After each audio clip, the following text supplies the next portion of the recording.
Okay, ladies and gentlemen, what we're looking at right now is an example of a problem that is partial volume. What that means is we don't want to figure out the volume of the entire shape. We want to find the volume of something specific that they are wanting us to calculate. For instance, in this example, they want us to fill this trough only 2/5 of its capacity. All right. So when I get started with this right away, since they want to break it down into 2/5, things that I know. Number one, anytime I get a fraction, you want to make that into a decimal by taking the top number 2 divided by the bottom number. Now what happens is this 0.4 becomes your multiplier. All right. This is what you want to multiply by at the very end to find out what 2/5 of something is. That's how you do that. I can also talk about breaking things down and reading fractions here towards the end as well. But when you go and you calculate the volume of a shape, there's something specific that you have to do. This is a trapezoidal prism that is literally upside down, okay? It's upside down example. This kind of looks like a feeding trough that you'd see on a farm for water for horses or food for pigs or things along the lines like that. When you are expected to find the volume of this shape, the first thing that you need to do is you need to calculate the area of the trapezoidal face. Now remember, every one of these trapezoidal prisms or triangle prisms, they actually have two shapes that are not rectangles, because the key characteristic of a prism is rectangles. All prisms are constructed of a bunch of rectangles, and in some cases, two faces that are not. And the two faces that are not in a trapezoidal prism are both trapezoids. When you look at this trapezoidal prism, the first thing that you notice is the trapezoid in the beginning and the end are exactly the same. So all I have to do is calculate the area of one. So to calculate the area of a trapezoid, it is actually quite basic. All you do first is take the two edges of the trapezoid or sides of the trapezoid that are parallel, 2.5 and 1.5, and add them together first. So when you add these guys together, they're going to add up to make 4. Okay? Step number 2, the distance that they are apart is going to be multiplied here. So now the distance they're apart is 1.2. So you're going to take 4 and you're going to multiply this by 1.2. So when I do this, 4 times 1.2 gives me a value of 4.8.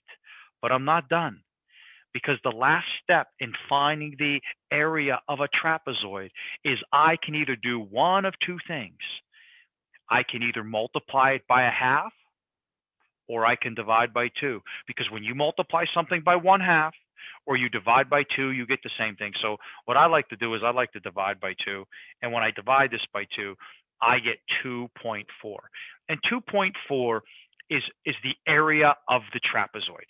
Remember, the trapezoid's area formula is just simply 1/2 times how tall the trapezoid is.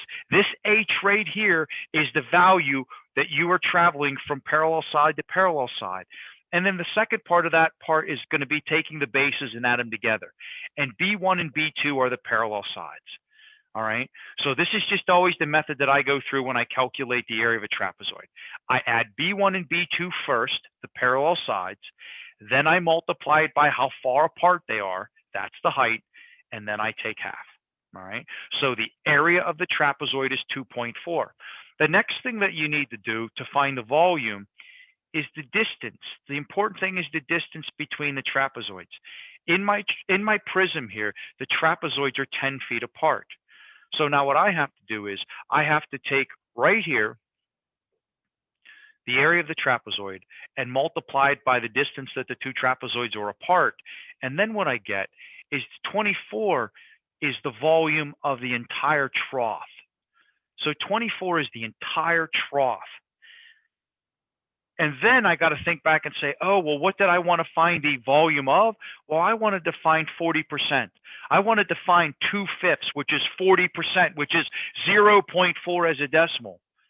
0.4 is my multiplier.